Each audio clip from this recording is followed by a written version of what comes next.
Smite might have fallen off with Smite 2, but Path of Exile sure hasn't with PoE 2. What is it with sequels and being bad 90% of the time? With that said, skål and hello. Despite a rough patch, PoE 2 is still a good game, and GGG has rolled out a number of great fixes for more enjoyable gameplay. And with that, meta emerged. From the first moment I saw Huntress gameplay with the lightning spear, I wanted to make a Zeus build. Who's got 2 thumbs and the best lightning bolts in the business? Well, it's not this guy anymore. It's this gal. Typically when meta builds emerge, I want to try and make other things work and fun to play, cause people way smarter than me will already have min-maxed the meta builds. As such, I pivoted to Skadi, the goddess of winter. Essentially the same idea I had with the Zeus build, but using glacial lands instead. The base of the build is just crit, that's it. The Amazon Ascendancy works super well with making a crit build. So although this build changes a little bit to fit the theme of Skadi, you can easily use this build for any spear-based skills you wish to use. Lightning spear, melee spear smacking, bleed build? Sure, why not? To embody Skadi as she is represented in Smite, we need to have 3 things. A cute little pet, preferably a wolf, ice spear, and a Nordic look. Wolf, check. Glacial lands, check. Blonde, check. Ooh, this armor gives snowfall. That's neato.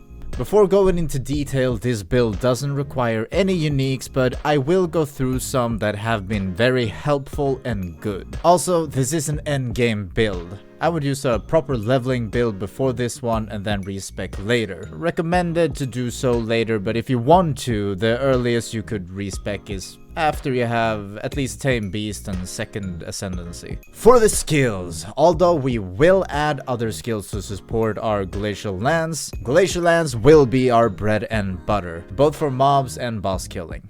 To get the most bang for our buck with a particular build, we'll use Cold Infusion, which gives us a big damage boost with extra cold damage, and you know, it's available early, so that's nice. Bullseye, an excellent support gem for synergy with Amazon Huntress, gives us a 50% more accuracy, which means more crit chance and more physical damage. Since we're all in crit build, having super critical 100% more crit damage is really good. This will, however, cost us some crit chance, so be aware. Make sure to open up the skills info and check your crit chance. We need to get consistent crits with at least every other attack, so if crit chance goes under 50%, it isn't worth it. If that is the case, you can use Primal Armament instead. If crit chance is fine, then Primal Armament can be your 4th gem slot, unless, in my case, I got very lucky and I had this unique spear drop. Despite lower damage than most endgame spears can have, it does greatly increase your damage anyway because of its special ability. And if you can get this spear early on, you're good until at least like tier 13 maps weapon wise. With this spear, not only is your base crit chance super high, but your crit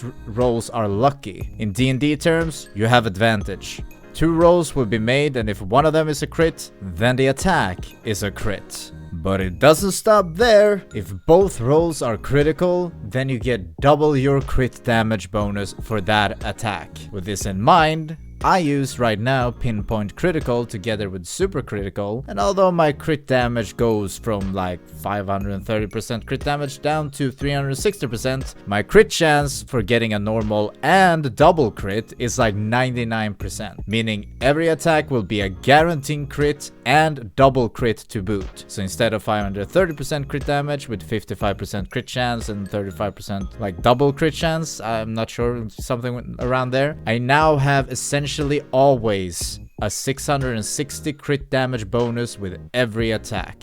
This also allows me to go mostly crit damage and damage bonus nodes in the skill tree instead of crit chance. Pretty much getting double benefits for each of those nodes, as the crit will always be double.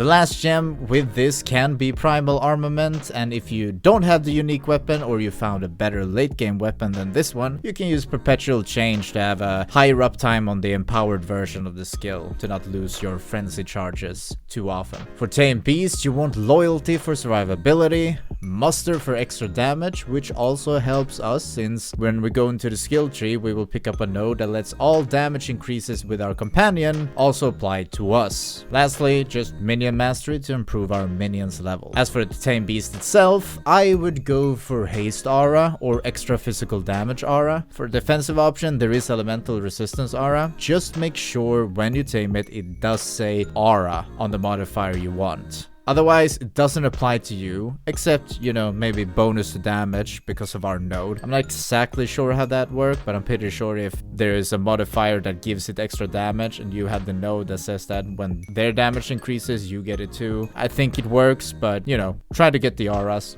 They're just safe bet to get extra damage or defenses. For me, I found one with haste aura and extra cold damage, which is working out great. For the sake of the Skadi theme, who uses, you know, kind of hot in skull in the game, I think, to sending a wolves out, can we all just pretend it's like a sea wolf or something? Because I didn't really find a wolf with, you know, the right modifiers. A defensive and mobility skill that is phenomenal if you're getting body blocked a lot is disengage. This skill has helped me escape some bad situations. For that purpose, we want it available as much as possible, so we'll use martial tempo to cast it faster and ingenuity for lower cooldown. Because we're investing in intelligence for our spirit skill, we can also dip into a little sorceress and grab hypothermia to lower rares and bosses cold resist. Just insert the usual, you know, heightened curse and persistence. The rest is up to you.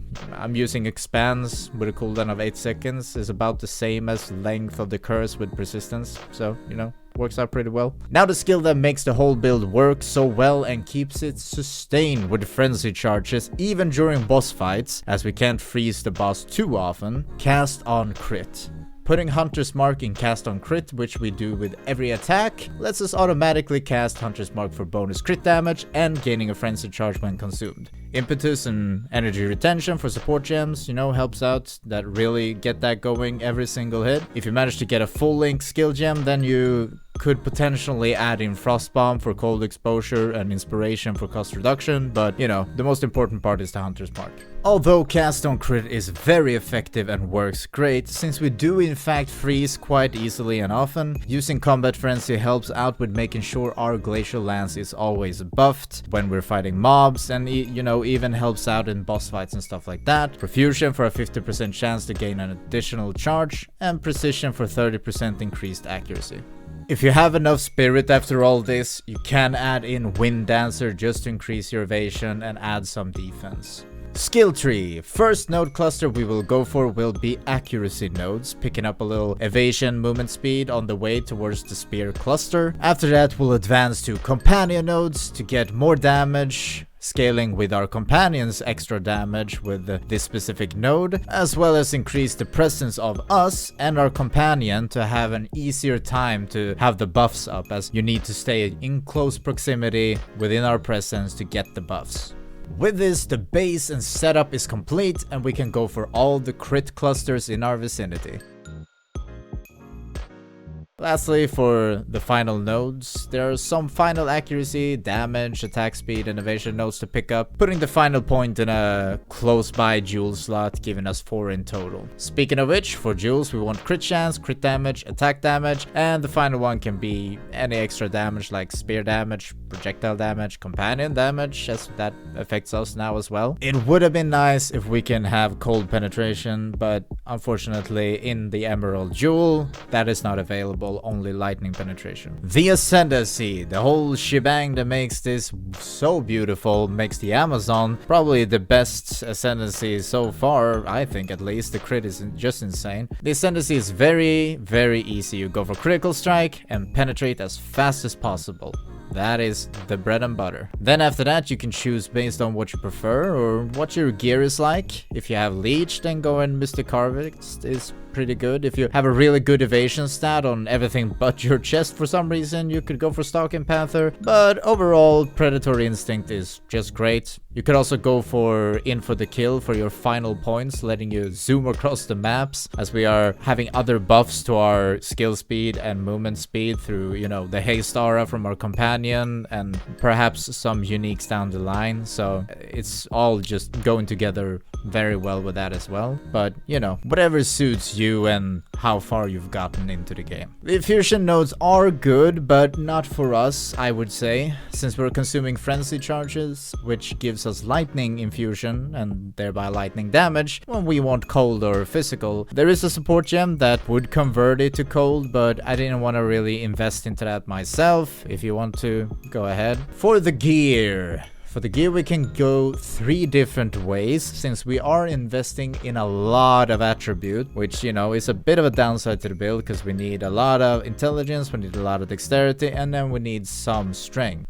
But with that comes options. So we can use armor and evasion, we can use energy shield innovation, or evasion. While testing, I found it that going split with a defensive stat without investing into nodes that, you know, enhances those defenses makes survivability quite lackluster. So I would go for pure evasion, since we have a few nodes with increased evasion and stuff like that.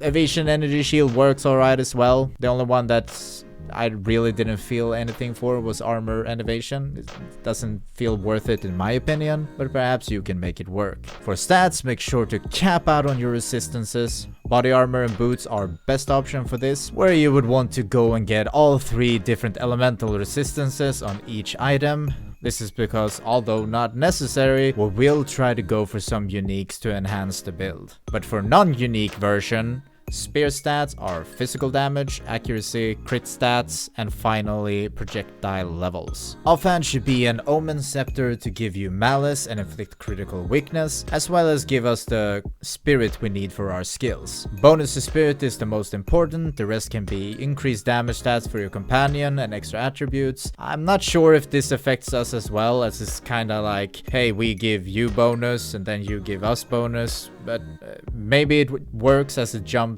1 time for each time. I'm not exactly sure how that converts, but perhaps, you know, if you have a scepter that increases the damage of your companion, then perhaps that would increase you because of the node we have.